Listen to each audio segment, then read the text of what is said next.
মিষ্টি দই খেতে আমরা সবাই ভালোবাসি। তবে এইভাবে একবার টিফিন বক্সের মধ্যে জলের ভাবে মাত্র ১০ মিনিটে মিষ্টি দইয়ের রেসিপিটা বাড়িতে বানিয়ে দেখতে পারেন। একেবারে পারফেক্টভাবে রেডি হবে আর খেতেও ভীষণ ভালো হবে।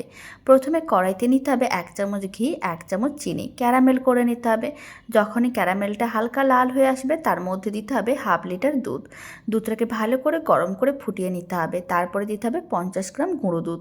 লো ফ্লেমে গুঁড়ো দুধটা খুব ভালো করে মিশিয়ে নিতে হবে যাতে দলা না পাকিয়ে যায়। যখনই গুঁড়ো দুধটা খুব ভালো করে মেশানো হয়ে যাবে ৪ থেকে ৫ মিনিট দুধটাকে ভালো করে ফুটিয়ে নিতে হবে, একটু ঘন করে নিতে হবে।